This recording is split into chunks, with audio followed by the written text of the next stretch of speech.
ان الحمد لله نحمده ونستعينه ونستغفره ونعوذ بالله من شرور انفسنا ومن سيئات اعمالنا من يهده الله فلا مضل له ومن يضلل فلا هادي له واشهد ان لا اله الا الله وحده لا شريك له واشهد ان محمدا عبده ورسوله اما بعد فان خير الحديث كتاب الله وخير الهدي هدي محمد صلى الله عليه وآله وسلم وشر الأمور محدثاتها وكل محدثة بدعة وكل بدعة ضلالة وكل ضلالة في النار.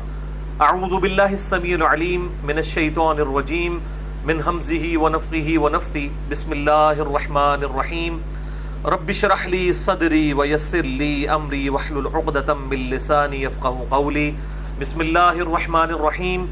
ان اللہ وملائکتہ یصلون علی النبی یا ایھا الذین آمنوا صلوا علیہ وسلموا تسلیما. اللہم صل علی محمد وعلی آل محمد کما صلیت علی ابراہیم وعلی آل ابراہیم انک حمید مجید. اللہم بارک علی محمد وعلی آل محمد کما بارکت علی ابراہیم وعلی آل ابراہیم انک حمید مجید. اللهم ربنا آتنا في الدنيا حسنة وفي الآخرة حسنة وقنا عذاب النار. ربنا آتنا من لدنك رحمة وهيئ لنا من أمرنا رشدا. لا إله إلا أنت سبحانك إني كنت من الظالمين. ولا حول ولا قوة إلا بالله العلي العظيم. آمين. الحمدللہ آج 8 اور 9 رمضان المبارک 1438 ہجری کی درمیانی رات 3 جون 2017 اور ہفتے کا دن ہے. بھائیو، رمضان المبارک کے کانٹیکسٹ میں یہ ہماری مسلسل چوتھی نشست ہے. آج انشاءاللہ مسئلہ نمبر نیو 53D، اور آج انشاءاللہ تعالی فقہی احکام و مسائل کے کانٹیکسٹ میں مزید 2 امپارٹنٹ ٹاپکس انشاءاللہ ہم ڈسکس کریں گے، اعتکاف کا اور صدقہ فطر کا. یہ کل 8 ہو جائیں گے، اور پھر انشاءاللہ اگلی دفعہ پوسٹ رمضان جو ٹاپکس ہیں، یعنی رمضان کے گزرنے کے فوراً بعد، نمبر 1 شوال کے 6 روزے، اور نمبر 2 عید کی نماز،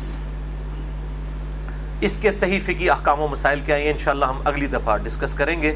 اور یہ پھر کل 10 ٹاپکس بن جائیں گے. تلک عشرۃ کاملہ، یہ پورے ہوئے 10 انشاءاللہ تعالی. آج کا جو امپورٹنٹ ٹاپک بعد میں شامل کیا گیا وہ سب ٹاپک نمبر 7 ہے. رمضان مبارک کے آخری 10 دن کے اعتکاف سے متعلق صحیح فقہی احکام و مسائل. اعتکاف کا ٹاپک ایسا ہے کہ اس پہ آپ کو عموماً فقہی احکام و مسائل کے حوالے سے زیادہ تر جعلی باتیں عوام میں جو مشہور ہیں وہ ملتی ہیں، اور صحیح الاسناد احادیث کی روشنی میں بہت کم اس کے اوپر کام کیا گیا ہے.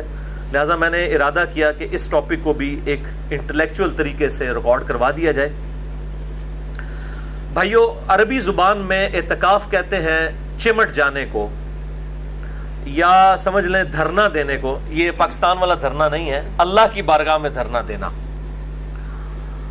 اور شرعی اصطلاح میں اللہ تعالیٰ کی رضا کی خاطر رمضان مبارک کے آخری 10 دن میں مسجد کے اندر چمٹ جانا، اللہ کے حضور اس سے مغفرت کے طلب کے لیے اور اس کی بخشش کی امید پر بیٹھ جانا اور اپنے دنیاوی معاملات کو چھوڑ دینا، یہ سنت اعتکاف کہلاتا ہے. آپ صلی اللہ علیہ وآلہ وسلم سے 30 دن کا اعتکاف بھی ثابت ہے، 20 دن کا اعتکاف بھی ثابت ہے، اور 10 دن کا اعتکاف سنت متواتر ہے. یعنی وہ کنٹینیو سنت ہے جو آپ صلی اللہ علیہ وآلہ وسلم نے کبھی پوری زندگی نہیں چھوڑی. ہمیشہ کم از کم 10 دن کا اعتکاف آپ صلی اللہ علیہ وآلہ وسلم نے رمضان مبارک کے آخری عشرے میں ضرور بالضرور کیا ہے. الحمدللہ. اعتکاف کا جو واحد مقصد ہے وہ شب قدر کی تلاش ہے. اور شب قدر کی تلاش سے مراد کیا ہے؟ یہ نہیں ہے کہ وہ رات کے وقت کوئی عجیب و غریب چیزیں نظر آئیں گی. میں اس حوالے سے بڑا ڈیٹیل لیکچر ریکارڈ کروا چکا ہوں. مسئلہ نمبر نیو 44D کے نیو 44 کے عنوان سے اہل سنت پاک.com پر شب برات اور شب قدر سے متعلق صحیح فقہی احکام و مسائل، جسے شوق ہو تو وہ دیکھ سکتا ہے۔ آج میں اس ٹاپک کو سکپ کروں گا۔ بھائیو، سورۃ البقرہ کی آیت نمبر 125 میں اللہ تعالیٰ نے اپنے دو محبوب پیغمبروں سیدنا ابراہیم علی نبینا وعلیہ الصلاۃ والسلام اور سیدنا اسماعیل علی نبینا وعلیہ الصلاۃ والسلام کو صراحتاً حکم فرمایا۔ اعوذ باللہ من الشیطان الرجیم، بسم اللہ الرحمن الرحیم۔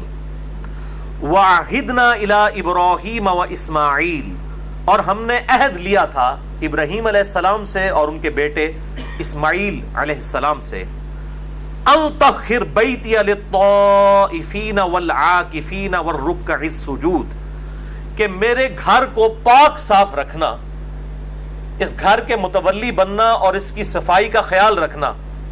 نمبر 1 للطائفین، طواف کرنے والوں کے لیے۔ نمبر 2 والعاکفین، اور اعتکاف کرنے والوں کے لیے میرے گھر کو یعنی بیت اللہ کو پاک رکھنا۔ نمبر 3 والرکع السجود، اور رکوع اور سجدے کرنے والوں کے لیے بیت اللہ کو پاک و صاف رکھنا۔ اس سے یہ بات پتہ چلی کہ بیت اللہ شریف میں جو اعتکاف کی جو سنت ہے یہ آپ صلی اللہ علیہ وآلہ وسلم کی بعثت سے پہلے بھی جاری تھی۔ یہ سنت ایسی نہیں ہے جو امت محمدیہ صلی اللہ علیہ وآلہ وسلم میں کوئی نئی چیز آئی ہے، بلکہ یہ سنت ابراہیمی ہے، اور اللہ تعالیٰ نے سیدنا ابراہیم علیہ السلام کو حکم فرمایا تھا کہ بیت اللہ کو پاک و صاف رکھا جائے۔ نمبر 1 طواف کرنے والوں کے لیے، نمبر 2 اعتکاف کرنے والوں کے لیے، اور نمبر 3 رکوع اور سجدے یعنی نماز پڑھنے والوں کے لیے۔ بھائیو، سورۃ البقرہ ہی میں جو رمضان المبارک کے کانٹیکسٹ میں رکوع نمبر 23 ہے، اس میں ایک آیت ہے سورۃ البقرہ آیت نمبر 187، جس میں اشارتاً اعتکاف کا بھی ذکر آیا۔ وَلَا تُبَاشِرُوهُنَّ وَأَنْتُمْ عَاكِفُونَ فِي الْمَسَاجِدِ، اور اپنی بیویوں کے ساتھ ازدواجی تعلق مت قائم کرو جب کہ تم مسجد میں اعتکاف کی حالت میں ہو۔ یعنی عورتیں بھی مسجد میں اعتکاف بیٹھا کرتی تھی اس زمانے میں، امہات المومنین بھی اور باقی عورتیں بھی۔ اللہ تعالیٰ نے حکم فرمایا کہ اگر کوئی میاں بیوی اعتکاف مسجد میں بیٹھے ہیں تو وہ ازدواجی تعلق قائم نہیں کر سکتے، ورنہ ان کا اعتکاف ٹوٹ جائے گا۔ تو اس میں بھی اشارتاً اعتکاف کا ذکر آیا کہ مساجد کے اندر اعتکاف ہو سکتا ہے، یہ سنت ہے۔ جہاں تک اعتکاف کی فضیلت ہے تو اس حوالے سے صوفیاء کی کتابوں میں آپ کو بہت ساری روایتیں مل جائیں گی، کیمیاء سعادت کے اندر، تذکرۃ الواعظین کے اندر اور کتابوں کے اندر، لیکن ان میں سے کوئی بھی اصول محدثین پر مضبوط روایت نہیں ہے۔ اسی لیے کیٹاگوریکل ڈیسیژن ہے محدثین کا رحمہم اللہ اجمعین کہ اعتکاف کی فضیلت کے اوپر، کوئی پرٹیکولر فضیلت کے اوپر کوئی بھی صحیح حدیث روئے عرض پہ موجود نہیں ہے۔ بہرحال میرے نزدیک یہی فضیلت کافی ہے کہ اللہ تعالیٰ نے اسے انڈورس کیا ہے اور اپنے انبیاء کرام علیہ السلام کو حکم دیا ہے کہ میرے جو بندے اعتکاف کے لیے مسجد میں آتے ہیں ان کے لیے مسجد کو صاف رکھو، اور اس حوالے سے احکامات بھی احادیث کے اندر آئے ہیں۔ تو یہ خود بہت بڑی فضیلت ہے کہ انسان دنیاوی معاملات کو چھوڑ کر پورے پیشن کے ساتھ، پوری ڈیڈیکیشن کے ساتھ اللہ تعالیٰ کی بارگاہ میں حاضر ہو جائے۔ اللہ تعالیٰ ہم سب کو توفیق عطا فرمائے، آمین۔ اس حوالے سے ایک بڑی مشہور روایت پیش کی جاتی ہے جو اہل سنت کی مین سٹریم کی 3 کتابوں کے اندر موجود ہے۔ نمبر 1 المعجم الاوسط امام طبرانی کی کتاب میں، نمبر 2 شعب الایمان امام بیہقی کی کتاب میں، اور نمبر 3 المستدرک للحاکم میں۔ ان تینوں کے اندر یہ روایت موجود ہے، لیکن یہ روایت مردود ہے۔ بڑی مشہور روایت ہے کہ سیدنا ابن عباس رضی اللہ تعالیٰ عنہ کے بارے میں آتا ہے کہ وہ مسجد میں اعتکاف بیٹھے ہوئے تھے، تو کوئی شخص جو ہے وہ ان کے پاس آیا اور اس نے کہا کہ میں فلاں شخص کا جو مقروض ہوں اور میں نے اس کا قرضہ دینا ہے اور مجھے وہ ڈھیل نہیں دے رہا، آپ میری سفارش کریں۔ تو ابن عباس جو ہے وہ مسجد سے اعتکاف توڑ کے باہر نکل گئے اور جا کے اس کی سفارش کی، اور جب اس شخص کے پاس گئے سفارش کے لیے، اس کو پتہ چلا کہ ابن عباس آئے ہیں، تو اس نے جو ہے وہ قرضہ ہی معاف کر دیا، یعنی ان کے پروٹوکول کے اندر۔ تو دوسرے ساتھی نے کہا کہ اے ابن عباس، آپ تو اعتکاف بیٹھے ہوئے تھے، آپ نے اعتکاف کیوں توڑ دیا؟ تو ابن عباس نے فرمایا کہ میں نے اعتکاف اس لیے توڑا کہ کسی مسلمان بھائی کے لیے اس کی مصیبت اور پریشانی کے لیے دوڑ دھوپ کرنا یہ اللہ تعالیٰ کے حضور 20 سال کے اعتکاف سے بہتر ہے۔ اور پھر ساتھ ہی ارشاد فرمایا ابن عباس نے کہ جو شخص ایک دن کا اعتکاف کرے اللہ کے حضور، تو میں نے نبی صلی اللہ علیہ وآلہ وسلم سے یہ بات سنی کہ اللہ تعالیٰ اس کے چہرے اور دوزخ کے درمیان 3 بڑی بڑی خندقیں حائل کر دیتا ہے جن کی چوڑائی جو ہے زمین و آسمان کے فاصلے کے برابر ہے۔ یہ وہ روایت ہے جو بڑی مشہور ہے، لیکن یہ بالکل جعلی بلکہ جھوٹی روایت ہے، کیونکہ اس کے دونوں جو طرق ہیں دونوں میں ایک جھوٹے راوی متروک راوی موجود ہیں۔ جو طبرانی کی سند ہے اس کے اندر بشر بن سلم جو ہیں وہ متروک راوی ہیں جن سے حدیثیں لینا محدثین نے چھوڑ دیں، اور المستدرک الحاکم میں محمد ابن معاویہ یہ ایک راوی ہے جو کذاب راوی ہے محدثین کے ہاں، لہٰذا یہ بالکل جعلی روایت ہے۔ شیخ البانی رحمہ اللہ تعالی اور شیخ زبیل زئی رحمہ اللہ تعالی دونوں نے اس حدیث کو بالکل جعلی اور فیبریکیٹڈ ڈکلیئر کیا ہے، اور شیخ البانی نے سلسلہ احادیث ضعیفہ جو ہے السلسلۃ الضعیفہ جو ہے ان کا، ایک ہے السلسلۃ الصحیحہ جو صحیح احادیث کا مجموعہ ہے، ایک ضعیف اور من گھڑت احادیث والموضوع اور موضوع احادیث کا جو مجموعہ ہے شیخ البانی نے جمع کیا ہے، اس میں اس روایت کو لے کے آئے ہیں۔ اچھا، سورۃ البقرہ کی آیت نمبر 187 جو ہم نے سنی، وَلَا تُبَاشِرُوهُنَّ وَأَنْتُمْ عَاكِفُونَ فِي الْمَسَاجِدِ، اپنی بیویوں کے ساتھ ازدواجی تعلق قائم نہ کرو جبکہ تم مسجد میں اعتکاف میں ہو۔ اس کے اندر یہ اشارہ ہے کہ عورتیں بھی مسجد میں اعتکاف بیٹھ سکتی ہیں، اور سنت بھی ہے، احادیث بھی آ جائیں گی آگے۔ لیکن یہاں پر ایک بات ضرور یاد رکھیں کہ اگر فتنے کا ڈر ہو، جس طرح کہ آج کل کے زمانے میں یہ ویڈیو کیمرے کا اور تصاویر کا فتنہ ہے، اور عین ممکن ہے کہ ایسی عورتیں جو بیچاری عوام کے سامنے کبھی بھی بے پردہ نہیں آتی، ان کی ویڈیوز بنا کے کوئی بد دیانت خاتون جو ہے وہ نیٹ کے اوپر چڑھا دے، عین ممکن آج کل تو کچھ بھی ہو سکتا ہے۔ لہٰذا اس دور کے اندر میں نہیں سمجھتا کہ جب تک مکمل تحقیق نہ کر لی جائے اس وقت تک کسی عورت کو مسجد میں اعتکاف بٹھایا جائے، کیونکہ حالات و واقعات فیوریبل نہیں ہیں۔ آج کل تو خفیہ کیمرے لگے ہوئے ہیں، ہوٹلوں کے اندر لگے ہوئے ہیں، اور میاں بیوی جو ہیں وہ ہنی مون منانے کے لیے چلے جاتے ہیں ہوٹلوں میں، اور بعد میں جناب ان کی ویڈیوز جو ہیں وہ نیٹ کے اوپر چڑھی ہوتی ہیں، کیونکہ بالکل چھوٹے چھوٹے کیمرے آ گئے ہیں، وہ کبھی لائٹس کے اندر، کبھی کسی آپ سمجھ لیں شو پیس کے اندر وہ چھپا کے لگا دیتے ہیں، اور یہی کام مسجدوں کے اندر بھی ہو سکتا ہے۔ یہ کوئی یعنی آپ سمجھ لیں ناممکنات میں سے نہیں ہے، تو اس لیے میں تو بالکل اس چیز کو انڈورس نہیں کروں گا، اور میری سپورٹ میں وہ حدیث ہے جو بخاری اور مسلم دونوں میں موجود ہے۔ اما عائشہ رضی اللہ تعالی عنہا و سلام اللہ علیہا کہتی ہیں کہ اگر نبی علیہ السلام میرے زمانے کی عورتوں کو دیکھ لیتے تو ان پر مسجد میں جانے پہ بھی پابندی لگا دیتے۔ یہ اما عائشہ اپنے زمانے کے بارے میں کہہ رہی ہیں حضور کی وفات کے بعد، بخاری اور مسلم دونوں میں یہ حدیث موجود ہے۔ اور اما عائشہ سے بڑھ کر کون نبی صلی اللہ علیہ وآلہ وسلم کے مزاج سے واقف ہو سکتا تھا، مزاج رسول سے آشنا تھیں آپ رضی اللہ تعالیٰ عنہ، اور وہ کہہ رہی ہیں کہ اگر میرے زمانے کی عورتوں کے حالات آپ صلی اللہ علیہ وآلہ وسلم دیکھ لیتے تو مسجد میں جانے سے بھی روک دیتے۔ تو اعتکاف یہ تو اس زمانے کی بات ہو رہی ہے 1400 سال پہلے، میں تو آج کی بات کر رہا ہوں 3 جون 2017 کی۔ تو یہاں کے حالات و واقعات اور کیمرے کا جو فتنہ ہے کس طرح ابھر کر اس وقت پبلکلی سامنے آیا، لہٰذا اس صورتحال میں بچنے میں ہی عافیت ہے۔ اور اس حوالے سے میں نے ڈیٹیل لیکچر بھی دیا ہے عورتوں کے پردے کے حوالے سے، اس میں میں نے اس طرح کی کئی احادیث ہیں مکمل ڈیٹیل کے ساتھ، ان کے انٹرنیشنل نمبر بھی احادیث کے بتائے ہیں، مسند نمبر 161B عورتوں کے پردے سے ریلیٹڈ احکامات کے اوپر۔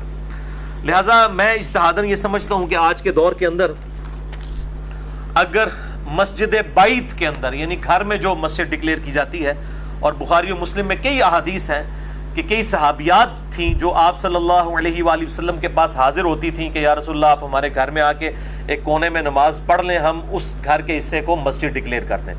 تو اس زمانے میں بھی صحابہ کرام اپنے گھر کے کسی ایک کونے یا گوشے کو مسجد کے طور پر ڈکلیئر کرتے تھے گھر کی عورتوں کے نماز پڑھنے کے لیے، کیونکہ عورت کا گھر میں نماز پڑھنا مسجد میں پڑھنے سے افضل ہے۔ یہ صحیح الاسناد حدیث سے ثابت ہے، مسئلہ نمبر 161B میں نے ڈیٹیل سے یہ 17 کے قریب احادیث الحمدللہ بیان کی ہیں، آج مان لی کہ میں ان کی ڈیٹیل میں جاؤں۔ تو لہٰذا اس طرح کی جو مسجد بیت ہیں، گھر میں ڈکلیئر کی ہوئی مسجدیں، اس کے اندر اگر عورتیں اعتکاف کر لیں تو اس کے اوپر جو سلفی اہل حدیث علماء خام خواہ فتویٰ لگاتے ہیں، اور بیسیکلی وہ فتویٰ اس لیے لگتا ہے کہ چونکہ حنفی قائل ہیں گھر میں جو ہے وہ اعتکاف کرنے کے، اس لیے اہل حدیث دوسرے معاملے میں بہت ضد کے اندر آئے ہوئے ہیں اس مسئلے میں کہ نہیں جی گھر میں عورت اعتکاف کر ہی نہیں سکتی، یہ تو ایک نفلی عبادت ہے، نہ بھی کرے تو خیر ہے، مطلب ہم نے گھر میں نہیں کرنے دینا۔ تو اب جب مسجد کے اندر حالات و واقعات ایسے نہیں ہیں، اور نبی علیہ السلام نے عورتوں کو ترغیب دلائی ہے کہ وہ گھروں کے اندر نماز پڑھیں، اور بخاری مسلم میں حدیث ہے مردوں کے لیے بھی فرض کے علاوہ نفلی نماز جو ہے وہ گھر میں پڑھنا افضل ہے، تو گھر میں تو مسجد بیت ہونی چاہیے، اس کے اندر اگر عورتیں اعتکاف کر لیتی ہیں تو میرا خیال ہے اس میں کوئی حرج نہیں ہے۔ بلکہ میں تو اس سے بھی ایک سٹیپ آگے جاؤں گا کہ جو میرے جیسے مرد ہیں جن کے لیے مسجد میں اعتکاف کرنا مشکل ہے، یعنی میں کسی مسجد میں چلا جاؤں تو میرے لیے بہت بڑا فتنہ بن جاتا ہے، اتنے لوگ ملنے کے لیے آ جاتے ہیں اور ملاقاتوں کا سلسلہ شروع ہو جاتا ہے، حتیٰ کہ مسجد کمیٹی اور مسجد کی جو انتظامیہ اور مسجد کے جو امام اور خطباء حضرات وہ خام خواہ میرے خلاف ہو جاتے ہیں۔ یہ تو اللہ تعالیٰ کسی کے دل میں کسی کی محبت ڈال دینا، یعنی میں کہیں پہ بھی چلا جاؤں پورے پاکستان کے اندر جہاں پہ بھی انٹرنیٹ ہے تو لوگ جانتے ہوتے ہیں الحمدللہ۔ لہٰذا میں تو اب کئی سال ہو گئے کہ میں تو اعتکاف کی ایک سنت سے ہی محروم ہو چکا ہوں، حالانکہ میں الحمدللہ کوئی سال نہیں جانے دیتا تھا، 1996 سے لے کے 2008 تک میں مسلسل اعتکاف بیٹھتا تھا، لیکن اس کے بعد جب سے یہ پبلک فگر بننے والا مسئلہ شروع ہوا اور دعوت و تبلیغ سے یہ کام پھیلنا شروع ہوا، اب تو یہ حالت ہے میں اعتکاف میں کسی کو ملنے کے لیے چلا جاؤں تو مسجد کی انتظامیہ میں جو ہے نا وہ کھلبلی مچ جاتی ہے، اتنے لوگ آ جاتے ہیں ملنے کے لیے، یعنی پھر تو کوئی خطیب سے تو مسئلہ پوچھتے ہی نہیں، سارے لوگ میرے پاس آ جاتے ہیں۔ بلکہ میرے لیے تو بڑا مشکل ہو گیا، کسی اڈے کے اوپر چلا جاؤں، پبلک ٹرانسپورٹ میں یہ سفر کرتا ہوں، اپنے پاس تو ایک موٹر بائک ہے میرے پاس صرف، تو مطلب بڑا مشکل ہو جاتا ہے میرے لیے مینیج کرنا، اور پھر مسجد میں 10 دن کے لیے کہیں بیٹھ جاؤں تو یہ تو مولوی میرا جو ہے کچومر نکال کے تو وہاں سے تو میرا جو ہے وہ جنازہ ہی اٹھے گا، تو بڑا مشکل ہو گیا۔ تو اس طرح کے مرد جن کے لیے اس طرح کی صورتحال بن جائے وہ بھی پھر گھروں کے اندر ہی اعتکاف کریں، اگر انہوں نے اصل مقصد تو یہ ہے کہ آپ نے کنسنٹریشن کے ساتھ اپنا وقت اللہ کے لیے دینا ہے۔ واللہ اعلم۔ میرے بھائیو، اعتکاف دنیا کی کسی بھی مسجد میں ہو سکتا ہے، چاہے وہ جامع مسجد ہو یا غیر جامع مسجد ہو۔ اب غیر جامع مسجد ہوگی تو پھر جمعہ پڑھنے کے لیے معتکف جو ہے وہ نکل کر دوسری مسجد میں آئے گا اور پھر فوراً واپس بھی آ جائے گا۔ یہ جو میں بول رہا ہوں کہ کسی بھی مسجد میں اعتکاف ہو سکتا ہے، یہ بھی بہت بڑا ایشو ہے، کیونکہ شیخ البانی رحمہ اللہ تعالی، اللہ تعالیٰ ان کی غلطیاں معاف کرے، انہوں نے یہ فتویٰ دیا تھا کہ 3 مسجدوں کے علاوہ اعتکاف کسی مسجد میں کرنا حرام ہے، اور ایک جعلی روایت تھی جس کو انہوں نے صحیح سمجھا اور اس کے اوپر ایک پوری ڈاکٹرائن کھڑی کر دی۔ وہ روایت السنن الکبری امام بیہقی کی کتاب میں ہے، اور اس کے الفاظ یہ ہیں کہ آپ صلی اللہ علیہ وآلہ وسلم نے فرمایا 3 مساجد کے علاوہ کسی مسجد میں اعتکاف مت کرو۔ نمبر 1 مسجد الحرام یعنی خانہ کعبہ شریف، نمبر 2 مسجد نبوی، اور نمبر 3 بیت المقدس یعنی مسجد اقصی۔ لیکن یہ روایتی جعلی ہے، اس میں سفیان بن عیینہ مدلس ہیں، ان سے روایت کر رہے ہیں اور سما کی تصریح کوئی نہیں ہے، لہذا شیخ زبیر زئی رحمہ اللہ تعالیٰ نے اس معاملے میں شیخ البانی کے اوپر گرفت بھی کی اور اس روایت کو جعلی ڈکلیئر کیا۔ اب یہ دیکھ لیں یہ روایت قرآن کے بھی خلاف ہے، کیونکہ قرآن پاک میں تو کیٹیگوریکل مینشن ہوا کہ جب تم مسجدوں میں اعتکاف کرو، وہاں پر یہ نہیں آیا کہ 3 حرم کے اندر اعتکاف کرو، وہ جرنل آیا سیگا۔ لہذا دنیا کی کسی بھی مسجد میں اعتکاف ہو سکتا ہے، یہ تفرد ہے شیخ البانی کا، امت کا اجماع اس کے بالکل خلاف ہے، امت کا اجماع ہے اس معاملے میں کہ اعتکاف کسی بھی مسجد کے اندر کیا جا سکتا ہے الحمدللہ۔ البتہ اس کانٹیکسٹ میں وہ حدیث بالکل ٹھیک ہے جو بخاری اور مسلم دونوں میں ہے، اور مشکات میں اس کا نمبر ہے 693 کہ آپ صلی اللہ علیہ وآلہ وسلم نے فرمایا 3 مسجدوں کے علاوہ کسی اور مسجد کی نیت سے، ایکسٹرا آرڈنری ثواب کی نیت سے اونٹوں کے کجاوے مت کسو۔ نمبر 1 مسجد حرام، نمبر 2 مسجد اقصی یعنی بیت المقدس، اور نمبر 3 مسجد نبوی۔ وہ حدیث بالکل ٹھیک ہے کہ ایکسٹرا آرڈنری ثواب کی نیت سے کہ فلاں مسجد میں جا کے نماز پڑھوں گا تو مجھے زیادہ ثواب ملے گا، یہ نیت صرف 3 مسجدوں کے لیے ہو سکتی ہے۔ نمبر 1 بیت اللہ شریف کے ساتھ جو مسجد الحرام ہے، نمبر 2 مسجد نبوی، اور نمبر 3 مسجد اقصی بیت المقدس یا جسے ایلیا بھی کہا جاتا ہے۔ وہ حدیث بالکل ٹھیک ہے، لیکن اعتکاف دنیا کی کسی مسجد میں ہو سکتا ہے۔ ظاہر ہے اسلام تو ایک یونیورسل دین ہے پوری دنیا کے اندر۔ اب یہ تو نہیں ہے کہ پاکستان کے لوگوں نے اعتکاف بیٹھنا ہے تو اب وہ ویزا لگوا کے تو جو ہے وہ سعودیہ جائیں، اور یہ تو بڑی مصیبت کھڑی ہو جائے گی۔ تو لا یکلف اللہ نفسا الا وسعها، اور اس سے یہ بات بھی پتہ چلی کہ جو جھوٹی اور جعلی روایتیں ہیں وہ نظر آتا ہے کہ جعلی روایتیں ہیں اور وہ قرآن کے بھی خلاف ہوتی ہیں، تو یہ بالکل جعلی روایت ہے۔ سفیان بن عیینہ اس میں مدلس ہیں، عن سے روایت کر رہے ہیں اور سما کی تصریح کوئی موجود نہیں ہے۔ اب اسی کانٹیکسٹ میں پرٹیکولرلی اعتکاف سے ریلیٹڈ میں انشاءاللہ کل 10 صحیح الاسناد احادیث انشاءاللہ بیان کروں گا ایک انٹلیکچوئل ترتیب کے ساتھ۔ اور یہاں پہ یہ بات بھی یاد رکھیں، یہ جو 3 مسجدوں کے علاوہ اونٹ کے کجاوے نہ کسے جائیں، اس کانٹیکسٹ میں امام ابن تیمیہ اور امام علی السبکی نے بڑا غلو کیا ہے، اور روضہ رسول کی حاضری کے بارے میں دونوں نے اپنے اپنے ایکسٹریم رویے جو ہیں وہ اختیار کیے ہیں۔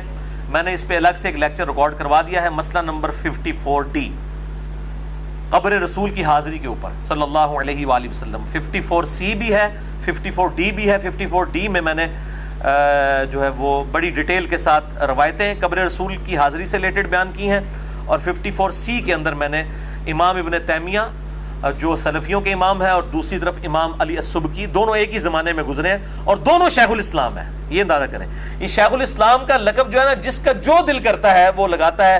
ڈاکٹر طارق قادری صاحب نے بھی لگا لیا، ان کے مقابلے میں ڈاکٹر جو ہے وہ آصف اشرف جلالی صاحب بھی اپنے ساتھ شیخ الاسلام لگانا شروع ہو گئے۔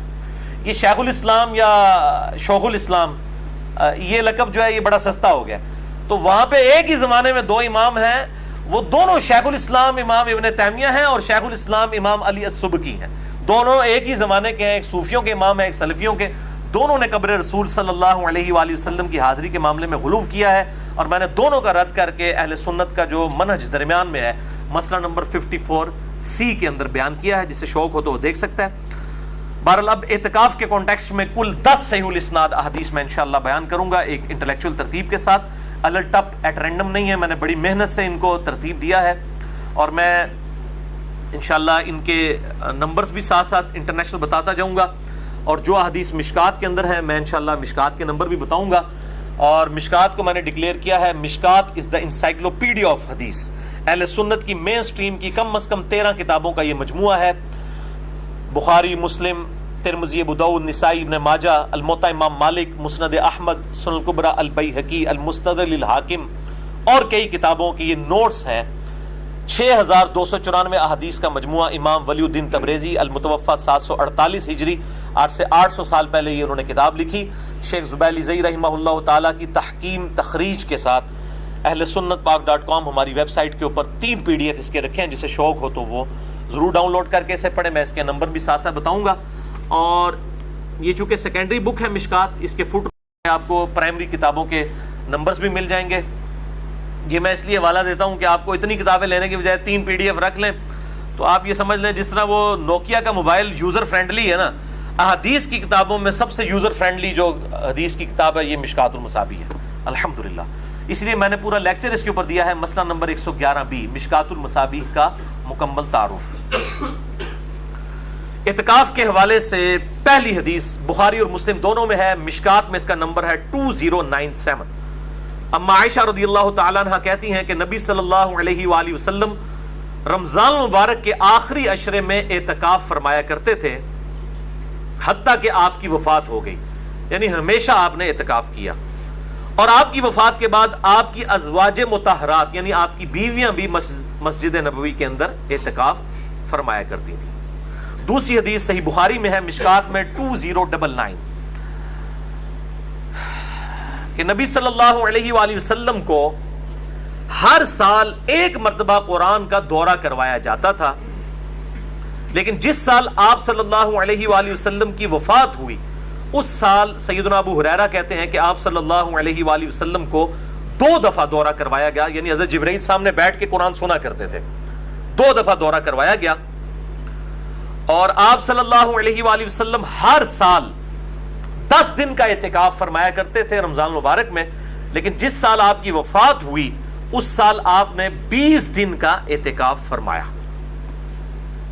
تیسری حدیث جامعہ ترمذی، سنن ابی داؤد، سنن ابن ماجہ میں ہے، مشکات میں 2102۔ انس بن مالک کہتے ہیں کہ نبی صلی اللہ علیہ وآلہ وسلم ہر سال رمضان مبارک کے آخری عشرے میں 10 دن کا اعتکاف فرمایا کرتے تھے، 1 مرتبہ نہ کر سکے تو اگلی مرتبہ آپ صلی اللہ علیہ وآلہ وسلم نے 20 دن کا اعتکاف کیا، یعنی 1 سال آپ کا اعتکاف چھوٹ گیا، تو آپ صلی اللہ علیہ وآلہ وسلم نے اگلے رمضان میں پھر 20 دن کا اعتکاف کیا، یعنی وہ اپنا 10 دن والا، اور یہ 20 دن والا وہی اعتکاف تھا جس اعتکاف کے بعد آپ صلی اللہ علیہ وآلہ وسلم دنیا سے رخصت ہو گئے۔ اور وہ جو اعتکاف چھوٹا اس کی وجہ کیا تھی، وہ وجہ بھی سن لیں، وہ 4تھی حدیث ہے صحیح بخاری میں، یہ مشکات میں نہیں ہے لیکن بخاری میں 2033 ہے۔ اما عائشہ کہتی ہیں رضی اللہ تعالی عنہا کہ آپ صلی اللہ علیہ وآلہ وسلم جب اعتکاف کے لیے بیٹھنے کا ارادہ کیا رمضان مبارک میں، تو میں نے آپ صلی اللہ علیہ وآلہ وسلم کے لیے خیمہ لگا دیا۔ بہتر یہی ہے کہ خیمہ لگا ہو، اگر خیمہ نہ بھی ہو تب بھی ٹھیک ہے، جس طرح مسجد نبوی میں یا بیت اللہ شریف میں ہزاروں لوگ اعتکاف بیٹھتے ہیں، اگر خیمے لگ جائیں تو پھر لوگ کیسے وہاں پہ مینج کر سکیں گے نماز کو؟ تو خیمہ لگانا وہاں ضروری نہیں، لیکن بہتر ہے، سنت ہے، پرائیویسی بھی قائم رہتی ہے، ظاہر ہے کہ رات کے وقت پھر سونا بھی ہوتا ہے، آرام بھی کرنا ہوتا ہے، تو بہتر یہ کہ خیمے کا اہتمام ہونا چاہیے۔ بہرحال اما عائشہ کہتی ہیں کہ خیمہ لگا دیا، پھر سیدہ حفصہ آئیں حضور کی بیوی، انہوں نے اما عائشہ سے کہا کہ میں بھی چاہتی ہوں کہ میں بھی نبی صلی اللہ علیہ وآلہ وسلم کے ساتھ اعتکاف بیٹھوں، تو سیدہ عائشہ نے اجازت دے دی، انہوں نے بھی اپنا خیمہ لگا لیا۔ اس کے بعد سیدہ زینب آئیں حضور کی ایک اور بیوی، انہوں نے بھی خیمہ لگا لیا۔ پھر آپ صلی اللہ علیہ وآلہ وسلم مسجد نبوی میں جب داخل ہوئے تو دیکھا کہ اتنے سارے خیمے لگے ہیں، بتایا گیا کہ یہ آپ کی یہ اس بیوی کا ہے، یہ دوسری بیوی کا ہے، یہ تیسری بیوی کا ہے۔ تو آپ صلی اللہ علیہ وآلہ وسلم جلال میں آئے اور آپ نے فرمایا کہ یہ جو خیمے جتنے لگے ہوئے ہیں تم کیا سمجھتے ہو کہ یہ خیمے ثواب کے لیے کھڑے کیے گئے ہیں؟ اللہ اکبر، یہ ہے کمٹمنٹ ٹو گاڈ، یعنی نبی علیہ السلام نے کہا کہ یہ تو سارے میرے چکر میں ہیں، یعنی میری بیویاں میرا قرب حاصل کرنا چاہتی ہیں، اس لیے انہوں نے خیمہ لگا لیا ضد کے اندر، یہ اللہ کے لیے خیمے نہیں لگے ہوئے۔ اور آپ صلی اللہ علیہ وآلہ وسلم نے فرمایا کہ یہ سارے خیمے اکھاڑو، حتیٰ کہ اپنا خیمہ بھی اکھڑوا دیا، اور آپ نے اعتکاف ہی نہیں کیا اس سال۔ پھر شوال کا مہینہ جب اگلا عید والا مہینہ آیا، اس میں آپ نے 10 دن کا اعتکاف کیا، اور رمضان کا یہ جو اعتکاف چھوٹ گیا تھا یہ آپ نے پھر اگلے سال 20 دن کا اعتکاف کیا، اور پھر اس سے اگلے سال آپ صلی اللہ علیہ وآلہ وسلم کو اعتکاف نصیب نہیں ہوا، اس سے پہلے ہی آپ صلی اللہ علیہ وآلہ وسلم دنیا سے رحلت فرما گئے۔ تو اس سے آپ اندازہ کریں کہ اعتکاف کا مقصد اللہ تعالیٰ کی رضا جوئی ہونا چاہیے۔ حضور کی بیویاں اگر حضور کا قرب حاصل کرنے کے لیے صلی اللہ علیہ وآلہ وسلم، جو خود ایک ثواب کا کام ہے، خیمے لگائیں تو آپ صلی اللہ علیہ وآلہ وسلم اس کو بھی اکھڑوا رہے ہیں کہ اللہ از دا ٹاپ پرائورٹی، اللہ ترجیح اول ہونا چاہیے۔ تو اب اس میں ہی امپلائڈ ہے کہ جو لوگ گھر کے کاموں سے بچنے کے لیے اور مسجد کا راشن جو ہے وہ ہڑپ کرنے کی خاطر اور سمارٹ فون کے اوپر چیٹنگ کرنے کی خاطر مسجد میں اعتکاف بیٹھتے ہیں، تو ان کا اعتکاف کیا ہوگا؟ وہ کس کو دھوکہ دے رہے ہیں؟ اللہ کو تو پتہ ہے کس نیت سے وہ بیٹھے ہوئے ہیں۔ لہٰذا اعتکاف میں جو بھی شخص بیٹھے تو گپ شپ کے لیے نہ بیٹھے، نہ وہ سمارٹ فون لے کے تو اس کے اوپر ہی ہمیشہ چڑھا رہے۔ ٹھیک ہے، وہ کبھی ضرورت کے تحت کوئی چیز استعمال کرنی پڑتی ہے، وہ ایک الگ چیز ہے، لیکن میں نے دیکھا ہے جن لوگوں کے پاس یہ فون ہے، الحمدللہ میں نے تو اپنے آپ کو اس فتنے سے تاحال محفوظ رکھا ہوا، انشاءاللہ آئندہ بھی ارادہ ہے، تو وہ اس فتنے کا پھر شکار ہو جاتے ہیں، وہ ہر وقت پھر سمارٹ فون کے اوپر ہی رہتے ہیں، اور مسجد کا اعتکاف بھی وہ گپ شپ میں گزرتا ہے۔ اور پھر یہ ایک پہلو ہے اس اعتکاف کا، اس کے ساتھ کئی اور ڈینجرس پہلو جو مسجد کے اندر اعتکاف کے حوالے سے جڑے ہوئے ہیں وہ بہت خطرناک ہیں۔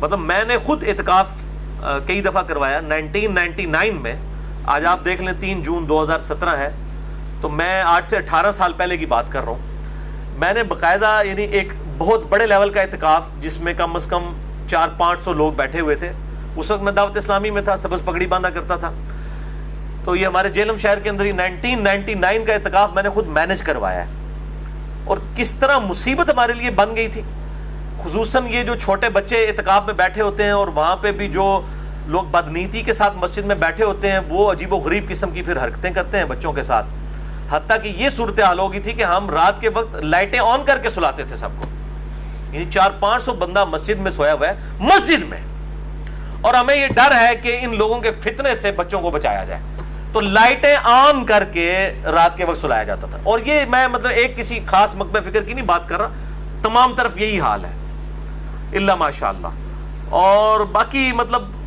جو ہے وہ اعتکاف بیٹھ کے بھی لوگ، یعنی اگر ان سے پوچھیں کہ وہ قسم اٹھا کے کہیں کہ انہوں نے 10 دن کے اندر 5 کی 5 نمازیں تکبیر اولیٰ سے پڑھی ہوں، تو آپ کو حیرانگی ہوگی کہ معتکف جو حضرات ہیں انہوں نے بھی نہیں پڑھی ہوں گی. 5 کی 5 نمازیں تکبیر اولیٰ سے مسجد کی پہلی صف میں. اعتکاف والے بھی اگر مسجد کی پہلی صف میں تکبیر اولیٰ سے نماز نہ پڑھیں تو پھر باقی کس سے آپ امید کر سکتے ہیں کہ وہ باہر سے آ کے تو پہلی صف میں نماز پڑھے گا, جس کو کام ہی کوئی نہیں سوائے نماز پڑھنے کے. ان کی حالت ہے. تو اس حوالے سے بڑی جو ہے وہ خطرناک چیزیں بھی ہیں. اعتکاف میں نہیں سمجھتا کہ چھوٹے بچوں کو اعتکاف بٹھایا جائے, بہت چھوٹے بچوں کو, اور ایسی جگہ پہ اعتکاف بیٹھیں جہاں پر یعنی علم دین کے حوالے سے کچھ سیکھنے کا موقع ملے, کچھ سیکھنے کا, ضرورت سے زیادہ نہیں. بعض مسجدیں ایسی ہیں جہاں فجر کے بعد بھی درس, زہر کے بعد بھی درس, مطلب ایک دن کے اندر اتنے درس ہوتے ہیں کہ وہ بندے جو بیچارے اعتکاف والوں کو تو مجبوراً وہ درس سننا پڑتا ہے. وہ تو باہر نکل کے بھاگ بھی نہیں سکتے, اٹھ بھی نہیں سکتے. اگر اٹھ کے اپنے خیمے میں بھی چلے جائیں تو ان کو کئی لوگ ہیں جو ٹونٹ کریں کہ جناب اعتکاف بیٹھے ہیں, کروں اعتکاف بیٹھنا آئے درس ہی کیوں نہیں پہنتے. تو ان بیچاروں نے تو مجبوراً بیٹھنا ہوتا ہے. تو اجتماعی اعتکاف جہاں پہ بھی ہو رہے ہیں وہاں پہ بھی خیال کرنا چاہیے کہ بس اتنا ہی اجتماعی اعتکاف کا فائدہ اٹھائیں کہ کسی کو علم دین کے حوالے سے کوئی چیز ملے, بجائے کہ وہ مترفر ہو کر اٹھے. اور اس طریقے سے لوگ اعتکاف کے اندر کہتے ہیں جی میں 3 قرآن ختم کر دیتے, میں 4 قرآن ختم کرتے, وہ پائی کوئی قرآن ختم نہ کرو, خدا دا نہ جائے, پاویں ایک سپارہ ہی پڑھ لو لیکن کم از کم ترجمے کے ساتھ قرآن حکیم کو ضرور پڑھیں. اعتکاف والوں کے پاس ٹائم ہوتا ہے, کم از کم ایک دفعہ وہ یعنی اس چیز کے اوپر ایمفسائز کریں کہ ہمارا رب ہم سے کیا چاہتا ہے. تو وہ صرف عربی پڑھنے سے نہیں ہوگا بلکہ اس کا ترجمہ بھی پڑھا جائے. اسی طریقے سے صلاۃ و تسبیح کا بھی اہتمام کیا جائے اور انڈیویجول لیول کے اوپر کریں. باقی اگر کوئی جماعت کے ساتھ بھی اعتکاف والے بغیر اعلان کے جماعت قائم بھی کر لیں نفلی نماز کی, بخاری مسلم میں ثابت ہے نفل کی بھی جماعت ہو سکتی ہے, اعلانیہ نہ ہو.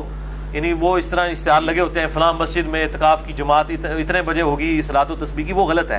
باقی اعتکاف والے اگر جماعت کروا لیتے ہیں نفلی نماز کی تو بخاری مسلم میں ثابت ہے آپ صلی اللہ علیہ وآلہ وسلم نے نفلی نمازوں کی بھی جماعت کرائی ہے. بلکہ خود قیام اللیل جو تراویح ہے جسے ہم کہتے ہیں عرف عام میں, یہ بھی تو نفلی نماز کی جماعت ہے. تو یہ درست ہے. میں اس حوالے سے کافی دفعہ گفتگو کر چکا ہوں کوسچن آنسر سیشن مسئلہ نمبر 110 ABCDEF کے اندر الحمدللہ.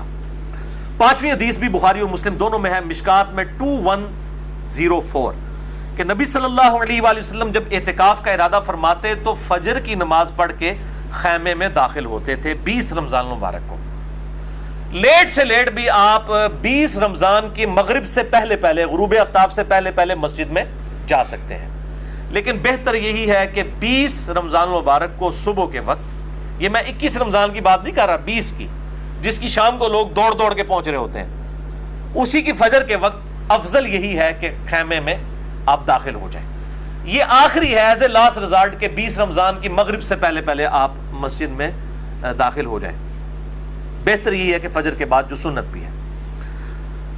6 حدیث بھی بخاری اور مسلم دونوں میں ہے جس میں اعتکاف کا مقصد بھی آ جائے گا, مشکات میں 2086 کہ آپ صلی اللہ علیہ وآلہ وسلم نے رمضان کے پہلے 10 دن کا اعتکاف کیا, اس کے بعد پھر اگلے 10 دن کا اعتکاف کیا, اور پھر آپ صلی اللہ علیہ وآلہ وسلم نے سر مبارک خیمے سے باہر نکالا اور فرمایا کہ میں نے پہلے 10 دن اعتکاف کیا کہ مجھے شب قدر مل جائے, تو نہیں ملی, پھر اگلے 10 دن بھی نہیں ملی. اب میرے پاس ایک فرشتہ آیا اور اس نے مجھے بتایا ہے, اللہ تعالیٰ کی طرف سے وحی لے کر آیا کہ رمضان المبارک کے آخری عشرے کی تاک راتوں میں 21ویں 23ویں 25ویں 27ویں اور 29ویں میں آپ صلی اللہ علیہ وآلہ وسلم جو ہیں وہ شب قدر کو تلاش کریں. مجھے خواب دکھائی گئی ہے کہ اس رات جب میں صبح نماز فجر پڑھاؤں گا تو نماز فجر پڑھانے کے بعد میرے ماتھے پر کیچڑ کا نشان ہوگا. اور صحابہ کہتے ہیں کہ 21ویں رات کو اتنی بارش ہوئی کہ مسجد نبوی ٹپک پڑی, اور آپ صلی اللہ علیہ وآلہ وسلم جب نماز پڑھ کر صحابہ کرام کی طرف متوجہ ہوئے تو آپ کے ماتھے پر کیچڑ کا نشان تھا, چونکہ وہ زمین بھی گلی ہو چکی تھی. ڈھٹ مٹی پہ ہی آپ صلی اللہ علیہ وآلہ وسلم سجدہ کرتے تھے, یہی افضل ہے. چٹائی کا تو صرف جواز ہے, افضل تو مٹی پہ سجدہ کرنا ہے. تو صحابہ کہتے ہیں ہمیں سمجھ آ گئی کہ یہ رات شب قدر تھی. یعنی صحابہ کو بھی وہ رات گزرنے کے بعد فجر کے بعد پتہ چلا, یہ نہیں ہوتا کوئی چیز نظر آنی ہوتی ہے. تو اب یہ علیحدہ سے ٹاپک ہے. مسئلہ نمبر نیو 44 میرا ریکارڈڈ ہے الحمدللہ, اور 73,000 سے زیادہ لوگ دیکھ چکے ہیں. یہ پچھلے دنوں میں ریکارڈ ہوا ہے مسئلہ نمبر 44 نیو 44 شب برات اور شب قدر کے اوپر. جسے شوق ہو تو وہ دیکھیں, میں نے اس حوالے سے بڑی ڈیٹیل گفتگو کی ہے. 7ویں حدیث بھی بخاری اور مسلم دونوں میں ہے, مشکات میں 2100. اما عائشہ رضی اللہ تعالیٰ عنہ کہتی ہیں کہ جب آپ صلی اللہ علیہ وآلہ وسلم اعتکاف فرماتے تو آپ صلی اللہ علیہ وآلہ وسلم مسجد نبوی چونکہ ایڈجسنٹ تھی حجرے عائشہ کے ساتھ، تو آپ صلی اللہ علیہ وسلم مسجد میں ہی سے جو کھڑکی کھلتی تھی آپ کے حجرے کی لیفٹ سائڈ کے اوپر، یعنی قبلہ رخ آپ کا ہو تو لیفٹ سائڈ کے اوپر حجرہ مبارک جہاں پہ آپ قبر مبارک ہے آپ صلی اللہ علیہ وآلہ وسلم کی، تو اس حجرے کی جو کھڑکی تھی وہ مسجد نبی میں کھلتی تھی. آپ صلی اللہ علیہ وسلم اپنا سر مبارک وہاں سے اندر کر دیتے تھے. اور ام عائشہ کہتی ہیں کہ میں بسا اوقات حالت حیض میں بھی ہوتی تھی، تب بھی آپ صلی اللہ علیہ وسلم کے علم میں بھی یہ بات ہوتی تھی، تو آپ صلی اللہ علیہ وسلم مجھ سے کنگھی کروایا کرتے تھے. اور آپ صلی اللہ علیہ وسلم میرے حجرے میں صرف اسی وقت تشریف لاتے تھے جب کوئی طبعی ضرورت ہوتی تھی انسانی، یعنی پیشاب وغیرہ کرنے کے لیے ہی آپ صلی اللہ علیہ وسلم مسجد سے باہر نکلا کرتے تھے یا غسل وغیرہ کرنے کے لیے. باقی کنگھی کروانے کے لیے آپ صلی اللہ علیہ وسلم گھر میں نہیں جاتے تھے، بلکہ اس حجرے سے جو ہے وہ سر مبارک ام عائشہ کی طرف کر دیتے. آپ کے بال ظاہر گھنے تھے، کنگھی کرنا بھی ایک ایشو ہوتا ہے جب بال گھنے ہوں بڑے ہوں، تو ام عائشہ کے لیے بھی سعادت بن جایا کرتی تھی الحمدللہ.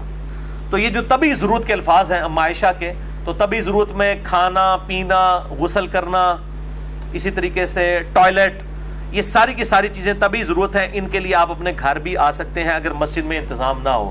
اگر مسجد میں انتظام ہو جس طرح کہ آج کل ہوتا ہے پھر گھر آنے کی ضرورت نہیں ہے. اور یہ جو پبلک میں مشہور ہے کہ جی وضو والی جگہ پہ تھوڑی دیر بیٹھ کے بھی گپ شپ کر لی تو اعتکاف ٹوٹ گیا، کیونکہ وضو والی جگہ مسجد سے باہر ہوتی ہے. بھائی وضو والی جگہ مسجد کے اندر شامل ہے، وہ فنائے مسجد ہے. مسجد کی جو بڑی باؤنڈری ہے باہر والی، اس کے اندر جتنی چیزیں ہیں وہ مسجد کے اندر شامل ہیں، چاہے کوئی وضو خانہ ہو، کوئی مدرسہ ہو، ٹائلٹ بنا ہو، یہ سب کے سب مسجد میں شامل ہیں. اور اب خود الیاس قادری صاحب نے بھی اپنے اس فتوے سے رجوع کر لیا ہے، کیونکہ فتاوی رضویہ شریف میں وہ کہتے ہیں جی احمد صاحب بریلوی صاحب کا ایک فتاوی رضویہ چھپا ہے، تو اس میں فتویٰ نکل آیا ہے کہ فنائے مسجد بھی مسجد میں داخل ہے.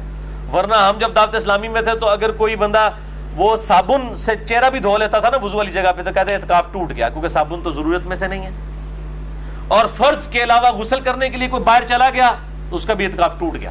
وہ کہتے ہیں جب تک غسل فرض نہیں ہوگا آپ غسل نہیں کر سکتے. اور یہی وجہ ہے کہ اکثر مسجدوں میں آپ کو بالکل بدبودار کپڑوں کے اندر جو ہے معتکف جو ہے وہ اللہ تعالیٰ سے آخرت کی امید پہ بیٹھے ہوئے ہیں.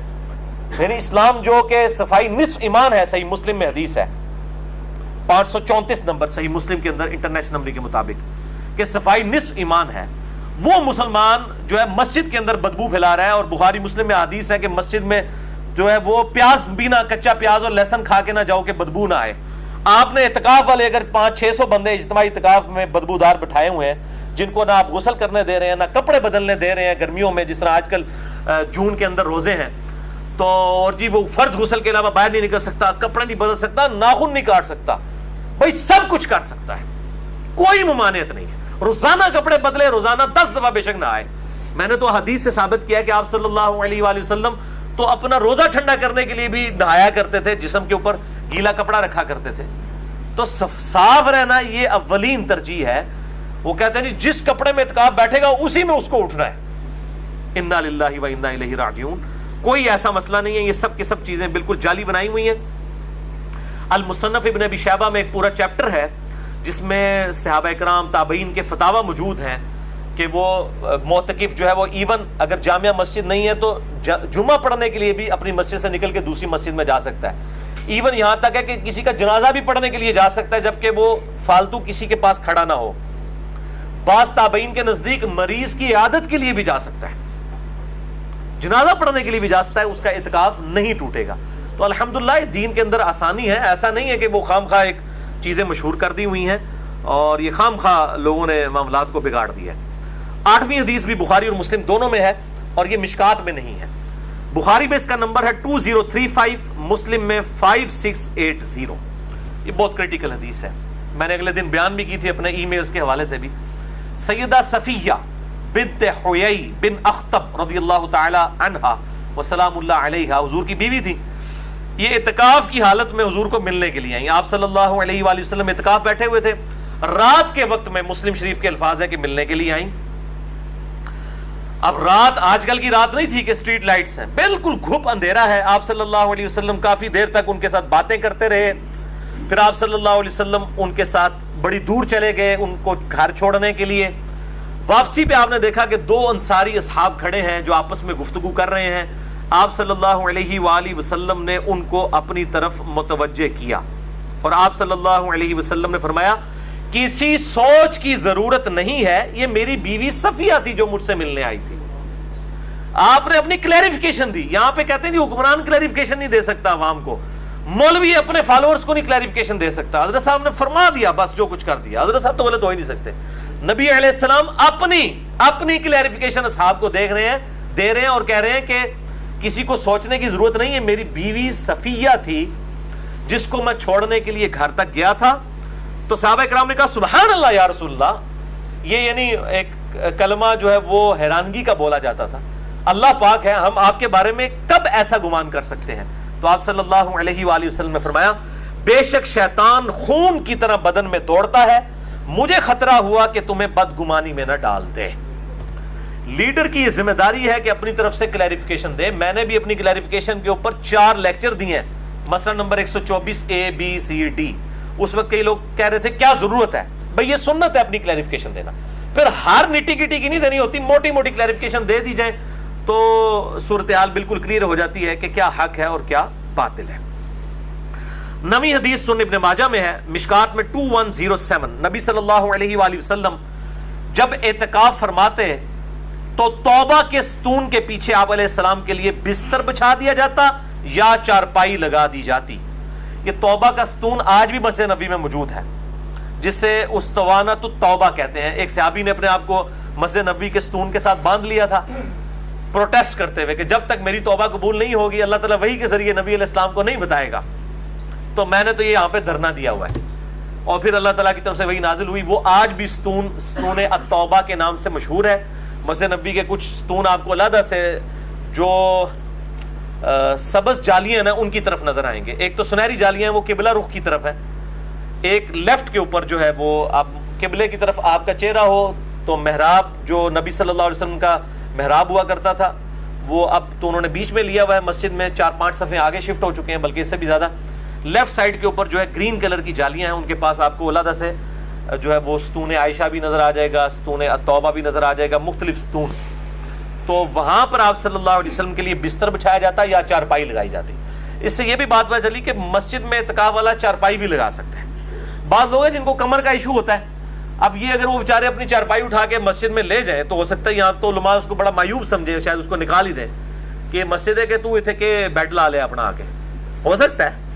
تو یہ سنت ہے, چارپائی بھی لگائی جا سکتی ہے مسجد کے اندر, لیکن یہ نہیں ہے 500-600 بندہ اعتکاف بیٹھا ہے اور سب چارپائیاں اٹھا کے آ جائیں, نمازی تو پھر باہر ہو جائیں گے. یہ دیکھا جائے گا کہ مسجد کی اپنی صورتحال کیا ہے. تو ایسی مسجد کے اندر پھر اعتکاف میں بیٹھے اگر چارپائی والا, جہاں پہ لوگ کم ہو تو چارپائی بھی لگائی جا سکتی ہے. آخری اور 10ویں حدیث صحیح بخاری اور مسلم میں دونوں میں ہے, مشکات میں 2101. سیدنا عمر کہتے ہیں رضی اللہ تعالیٰ عنہ, میں نے عرض کیا اللہ کے محبوب صلی اللہ علیہ وآلہ وسلم, میں نے زمانہ جاہلیت میں ایک جو ہے وہ نظر منت مانی تھی کہ میں مسجد الحرام میں 1 دن اور 1 رات کا اعتکاف کروں گا. تو آپ صلی اللہ علیہ وآلہ وسلم نے فرمایا اپنی نظر پوری کرو. اس سے یہ بات پتہ چلی کہ جو آپ منت مانتے ہیں اعتکاف تو وہ پورا کرنا واجب ہے. دوسرا 1 دن کا اعتکاف بھی ہو سکتا ہے. یہ عموماً ہمارے نفلی اعتکاف ہوتے ہیں نا, 27ویں کو لوگ آ کے بیٹھ جاتے ہیں, 3 دن کا اعتکاف. تو لوگ کہہ رہے ہوتے ہیں نہیں جی اعتکاف تو 10 دن نہیں ہوتا ہے. بھائی پورا مہینہ بھی اعتکاف ثابت ہے. جو میں نے شب قدر والی حدیث بیان کی تھی بخاری اور مسلم کے کانٹیکسٹ میں, کہ آپ صلی اللہ علیہ وآلہ وسلم نے جو ہے وہ پہلے 10 دن اعتکاف کیا, پھر اگلے 10 دن کیا, پھر اگلے 10 دن, تو پورا مہینے کا اعتکاف کیا آپ صلی اللہ علیہ وآلہ وسلم نے. پھر وفات والے سال آپ نے 20 دن کا اعتکاف کیا. تو 1 دن کا اعتکاف بھی ہو سکتا ہے, وہ نفلی اعتکاف ہوگا. اور منت والا اعتکاف تو واجب ہے, وہ ضرور پورا کرنا ہے. باقی جو یہ سنت اعتکاف ہے, اگر کسی کو مجبوراً توڑنا پڑ جائے کسی مجبوری کی وجہ سے, تو پھر اس کی قضا دینے کی ضرورت نہیں. اگر کوئی قضا دینا چاہتا ہے تو بعض محدثین کے ہاں, ائمہ کے ہاں ملتا ہے کہ 1 دن 1 رات کا اعتکاف کر لے اور اس میں روزہ بھی رکھ لے, تو اس کی قضا بھی ہو جائے گی. بہرحال نفلی جو عبادت ہے اس کی قضا کی ضرورت نہیں ہوتی. تو یہ الحمدللہ ود ان ٹائم ہی ہمارا یہ ٹاپک کور ہو گیا. اب چھوٹا سا ٹاپک ہے دوسرا, اور اگلے 2 ٹاپکس انشاءاللہ پھر اگلی دفعہ ہم انشاءاللہ ڈسکس کریں گے. لیکن اس کو ڈسکس کرنے سے پہلے ایک دفعہ درود شریف پڑھ لیجئے. اللہم صلی علی محمد وعلی آل محمد کما صلیت علی ابراہیم وعلی آل ابراہیم انک حمید مجید. اللہم بارک علی محمد وعلی آل محمد کما بارکت علی ابراہیم وعلی آل ابراہیم انک حمید مجید. سب ٹاپک نمبر 8 وہ ہے صدقہ فطر, جسے ہم فطرانہ بھی کہتے ہیں اپنی لینگویج میں. اس سے متعلق صحیح فقہی احکام و مسائل. اس کانٹیکسٹ میں انشاءاللہ ہم کل 3 ہی احادیث کو کور کریں گے اور پھر انشاءاللہ اگلی گفتگو اگلے ہفتے ہوگی. پہلی حدیث صحیح بخاری اور صحیح مسلم کی متفق علیہ حدیث ہے, مشکات میں 1815. سیدنا عبداللہ بن عمر رضی اللہ تعالی عنہما کا بیان ہے کہ نبی صلی اللہ علیہ وآلہ وسلم نے مسلمانوں کے ہر غلام اور ہر آزاد, ہر مرد اور ہر عورت, ہر چھوٹے اور ہر بڑے, ایون اگر اس دن بھی کوئی بچہ پیدا ہوا ہے تو اس کا بھی فطرانہ دینا ہوگا. نمبر 1 ہر غلام اور ہر آزاد, نمبر 2 ہر مرد و عورت, نمبر 3 ہر چھوٹے اور ہر بڑے کی طرف سے 1 سا کھجور یا 1 سا جو صدقہ فطر کے طور پر فرض فرمایا, اور یہ بھی فرمایا کہ عید کی روانگی سے پہلے ادا کر دیا جائے. عید کی نماز سے پہلے صدقہ فطر ادا کریں گے تو وہ صدقہ ہوگا, ادروائز پھر وہ بعد میں عام صدقہ ہوگا. جس طرح کہ عقیقہ جو ہے وہ 7ویں دن ہی ہو سکتا ہے, اس کے بعد وہ عام صدقہ ہوگا. صدقہ فطر بھی عید کی نماز سے پہلے ادا کریں گے تو وہ ادا ہوگا. سنن ابی داؤد میں حدیث ہے انٹرنیشنل نمبر کے مطابق 1609 کہ جو شخص عید کی نماز کے بعد صدقہ فطر دے گا وہ پھر عام صدقہ ہوگا, وہ ایکسٹرا آرڈنری ثواب پھر اس کو نہیں ملے گا. اور صحیح بخاری میں حدیث ہے 1501 انٹرنیشنل نمبر کے مطابق کہ ابن عمر رضی اللہ تعالیٰ عنہ چاند رات سے 1 یا 2 دن پہلے بھی صدقہ فطر ادا کر دیتے تھے. یعنی عید سے 1-2 دن پہلے بھی, اگر جلد سے جلد بھی دینا ہے تو عید سے 1-2 دن پہلے دیں. بعض لوگ رمضان شروع ہوتے ہی دے دیتے ہیں, یہ بالکل غلط ہے, خلاف سنت ہے. بالکل آخری دنوں میں عید کا چاند نظر آنے سے 1-2 دن پہلے صدقہ فطر دیا جائے, اور بہتر یہ ہے کہ عید کے لیے جاتے وقت دیا جائے. اور ضروری نہیں کہ آپ نے مسجد میں دینا ہے, کسی بھی غریب کو دے سکتے ہیں, کسی بھی مسکین کو دے سکتے ہیں. اس میں کوئی قید نہیں ہے کہ آپ نے مسجد والوں کو دینا ہے. مسجد والوں کے پاس الحمدللہ اللہ کا دیا ہوا بہت کچھ ہے, اور وہ ان کی گاڑیوں کا پیٹرول اور ان کے جو باڈی گارڈ ہیں ان کے 2-2 کلو کے ایک وقت کے گوشت کے اوپر خرچ ہونا ہے, کسی غریب پہ نہیں ہونا. تو بہتر یہ ہے کہ آپ کے جو رشتہ دار غریب ہیں سب سے زیادہ حق ان پر ہے آپ کا, کہ وہ آپ پر حق رکھتے ہیں کہ آپ ان کو جو ہے وہ اللہ کی راہ میں جو صدقہ اور خیرات کرتے ہیں وہ ان کو دیں, جن کو آپ جانتے بھی ہیں کہ یہ ہوتے لاؤ گے تو لگ بھی جائے گا انشاءاللہ تعالی. تو یہ اس میں ابن عمر کہتے ہیں 1 سا کھجور اور 1 سا جو. یہ سا کیا ہے یہ میں انشاءاللہ بعد میں بریف کرتا ہوں. دوسری حدیث بھی بخاری اور مسلم دونوں میں ہے, مشکات میں 1816. ابو سعید خدری رضی اللہ تعالیٰ عنہ کا بیان ہے کہ ہم نبی صلی اللہ علیہ وآلہ وسلم کے مبارک دور میں 1 سا اناج یا 1 سا جو یا 1 سا کھجور یا 1 سا پنیر یا 1 سا کشمش صدقہ فطر کے طور پر ادا کیا کرتے تھے. کشمش بھی 1 سا, اجرام ظاہر ہے بنتا ہے.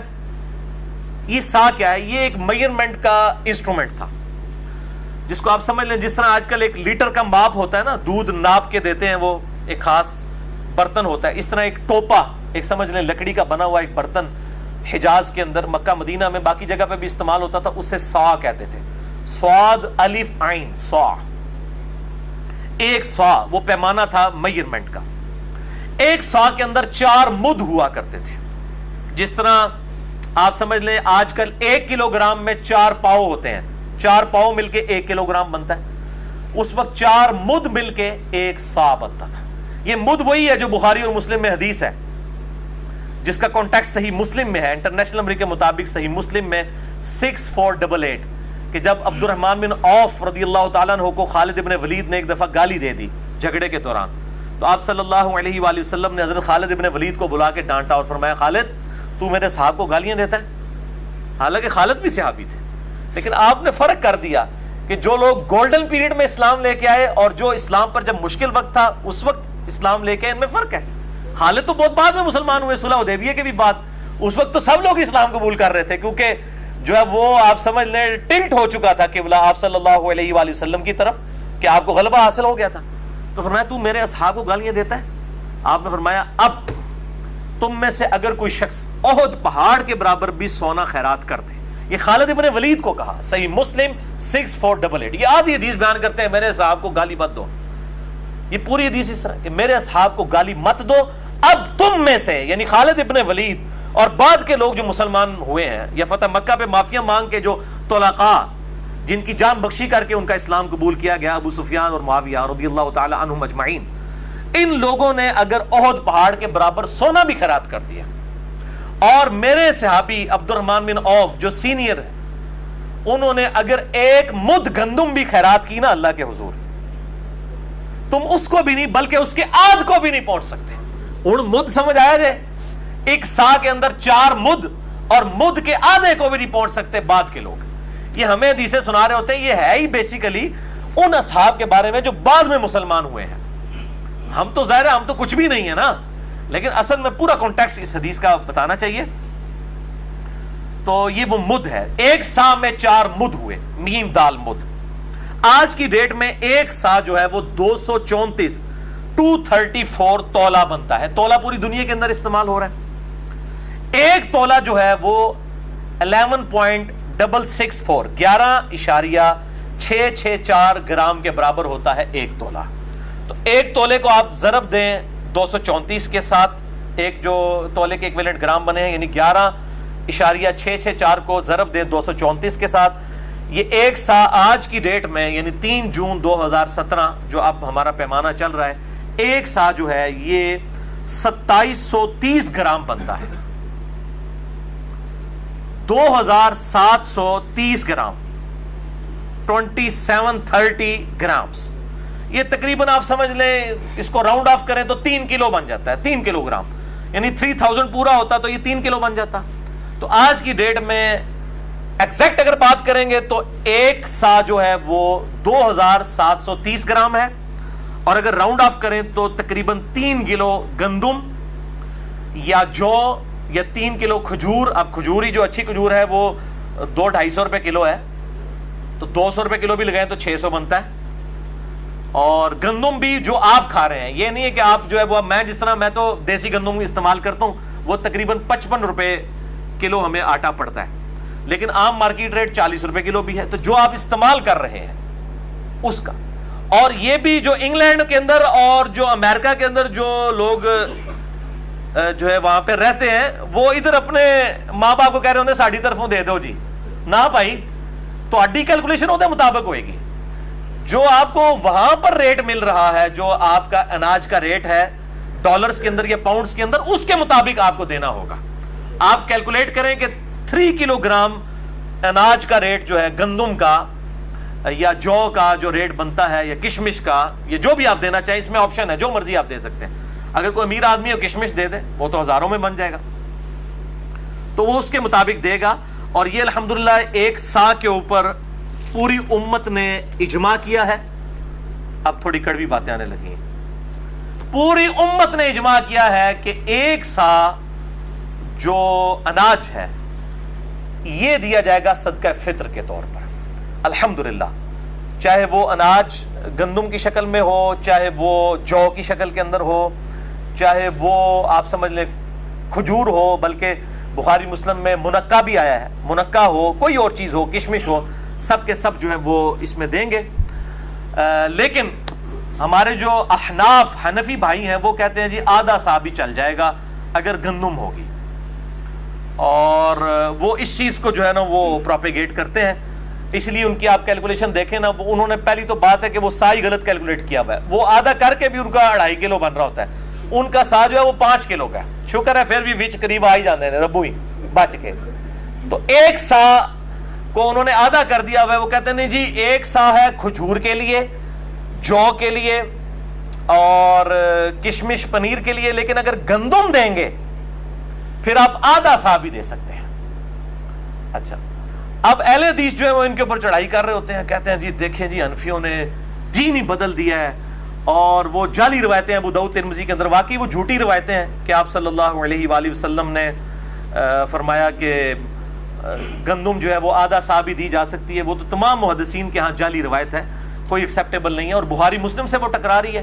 جب واضح آ گیا کہ اناج بھی آپ نے ایک سا دینا ہے، اور صدقہ فطر کے اوپر جو چیپٹر آتا ہے مشکات کے اندر، یہ پہلی جلد کے اندر ہی آ جائے گا، مشکات کے اندر 1817 اس کا نمبر ہے، اور یہ حدیث کی پرائمری کتاب جو ہے وہ ابو داؤد اور نسائی ہے، اور ابو داؤد میں اس کا نمبر ہے 1622، نسائی میں ہے 2512 اور 2510، اور اس میں امام نسائی نے خود لکھ دیا ہے کہ جو حسن بصری بیان کر رہے ہیں ابن عباس سے، تو حسن بصری کی ابن عباس سے جو ہے وہ سما ثابت نہیں ہے حسن کی.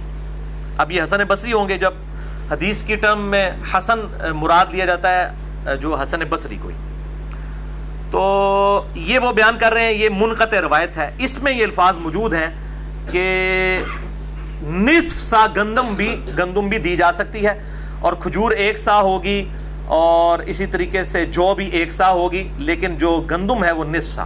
لیکن یہ روایت جو ہے وہ کمزور ہے اور منقطع روایت ہے. اس روایت کا سہارا لیتے ہیں. اب ظاہر ہے کہ جب وہ کسی کے پاس کچھ بھی نہیں ہے، پھر وہ جعلی روایتوں کا بھی سہارا لینا شروع کر دیتے ہیں حنفی.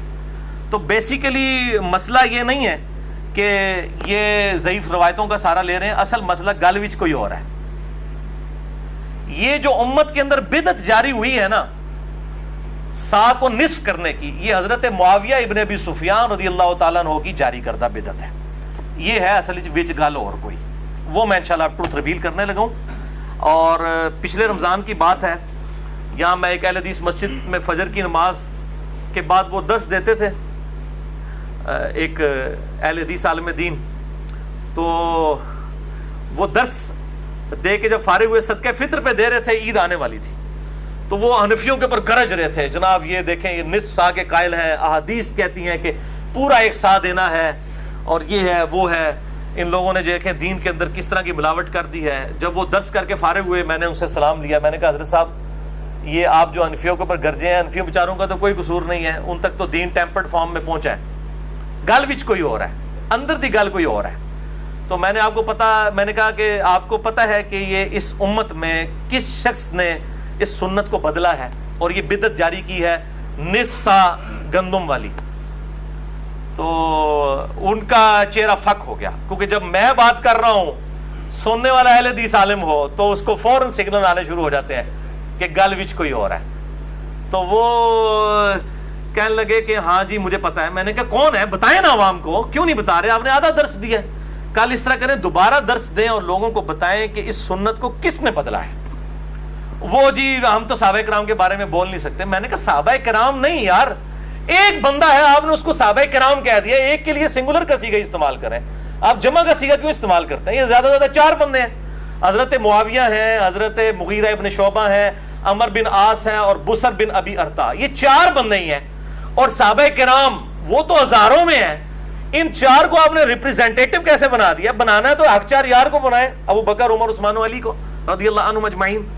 تو 4 کو آپ صحابہ کرام کہہ دیتے ہیں کہ جس طرح پتہ نہیں سارے صحابہ کے خلاف کوئی مہم کھڑی ہو جائے گی. بھائی آپ خود اپنے ممبروں سے سناتے ہیں کہ عبداللہ بن عمر نے حج تمتع کے مسئلے میں حضرت عمر کی مخالفت کر دی، جامع ترمذی میں حدیث ہے. اور بخاری اور مسلم میں مولا علی نے حضرت عثمان غنی سے مخالفت کر دی حج تمتع کے مسئلے میں. جب انہوں نے حج تمتع کو ختم کیا تو انہوں نے کہا یہ سنت ہے. حضرت علی ڈٹ گئے، عبداللہ بن عمر بھی ڈٹ گئے اپنے مسئلے پہ. تو جب یہ آپ باتیں بیان کرتے ہیں تو اس وقت اگر حضرت عثمان اور حضرت عمر کی غلطی بیان ہو سکتی ہے، اور وہ الحمدللہ امت نے ایکسیپٹ نہیں کی ہے، امت نے ریجیکٹ کر دیا اس کو. آج پوری امت جو ہے وہ حج تمتع کرتی ہے، قیامت تک کے لیے باقی ہے الحمدللہ. اور یہاں پر بھی امت کی جو اہل علم کی اکثریت تھی انہوں نے اس فتوے کو ریجیکٹ کیا. احناف لے کے چلے، وہ بھی اپنی وہ تقلید کی روش کے اندر. لیکن اصل مسئلہ یہ تھا کہ یہ حضرت معاویہ نے یہ بدعت جاری کی تھی کہ انہوں نے 1 سا کو بدل دیا اور آدھا سا کر دیا گندم کے لیے. تو وہ اہل حدیث عالم سے جب میں نے کہا تو یہ صحابہ کرام نہیں ہیں، یہ حضرت معاویہ ہیں. کہنے لگے ہاں جی ہاں لیکن ہم تو خاموش ہیں. میں نے کہا آپ خاموش ہیں تو باقیوں کے بارے میں بھی خاموش ہو جائیں. مجھے بتائیں جو شخص جرم کا بانی ہو اس کے بارے میں آپ خاموش ہوں، اور جو بیچارے اس کو دیکھ کے جرم کر رہے ہوں ان کے اوپر آپ اتنی زبان کھول رہے ہوں، تو یہ تو 2 نمبری. ٹھیک ہے، چور کو نہ مارے، چور کی ماں کو مارے، جو ایک محاورہ بھی بولا جاتا ہے. تو اگر آپ یہ سمجھتے ہیں دین کے ساتھ بدنیتی کی ہے احناف نے، تو جس آدمی نے یہ بدعت شروع کی ہے پہلے اس کو لا کے کٹارے میں کھڑا کریں، ورنہ انٹرنیشنل عدالت میں ہمارا یہ مقدمہ آپ لے کے چلے جائیں تو گورے سے فیصلہ کروا لیں. میں تو لوگوں سے کہتا ہوں ہم اپنا جو مقدمہ پیش کریں کہہ رہے ہیں علماء کے ساتھ بیٹھیں. میں آج اس ویڈیو کی وساطت سے سب علماء کو کہتا ہوں میرے ساتھ بیٹھیں، لیکن انصاف کے لیے جو جج ہوں گے نا وہ گورے ہونے چاہیے. کہ میں کتابیں کھولوں گا اور سامنے رکھوں گا، گورا جو ہے نا وہ نہیں، اس کے سامنے کوئی بزرگ کوئی امام نہیں ہوگا، نہ اس کے سامنے کوئی ہوگا کہ یہ جی مشاجرات صحابہ ہیں، نہ. وہ جب حدیث دیکھے گا کہے گا نہیں بھائی غلط ہے، کوئی بھی کرے. تو میں علماء کے ساتھ بیٹھنے کے لیے تیار ہوں. لیکن یہ بھی آج خوش ہو جائیں گے نا، کہتے ہیں جی بیٹھتا نہیں ہے، سارے پریشان ہیں یہاں بھی جو 70-80 کے قریب لوگ بیٹھے ہیں، لے جائیں میرا پیغام، لوگوں کو بتائیں جی تیار رہے علی صاحب، لیکن جج جو ہے وہ گورا ہونا چاہیے. کوئی مسلمان جج نہیں ہونا چاہیے، کوئی مولوی نہیں چاہیے، نہ مسلمان اینکر. گورا بٹھائیں جج، لے آئیں کسی بھی عدالت میں، ہم بات کرنے کے لیے تیار ہیں. کیونکہ آپ کے مسلمان اینکر اور مسلمان جج جو ہے وہ پری ڈیٹرمنڈ رزلٹس کے ساتھ بیٹھے ہوئے ہیں. یہاں تو معاملہ کچھ اور ہے. تو یہ آپ وہ ٹروتھ ریویلنگ حدیث بھی سن لیں. اور اس حدیث کو میں نے الحمدللہ اپنی کربلا والی حدیثوں میں ڈال دیا ہے. پہلے تو یہ ریسرچ پیپر دکھائے نا جی، پھر میں حدیث بعد میں بیان کرتا ہوں. یہ میرے بھائیوں الحمدللہ رافضیت اور ناسبیت کے سر کے اوپر ایٹم بم ہے میرا یہ research paper number 5B ahlsunnatpak.com پہ.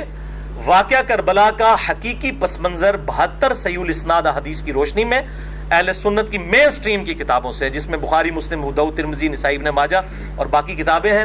کل 200 روایتیں میں نے جمع کی ہیں. اس میں جنگ جمل، صفین، نہروان اور سیدنا عثمان رضی اللہ تعالیٰ عنہ کی شہادت کے اصلی اسباق.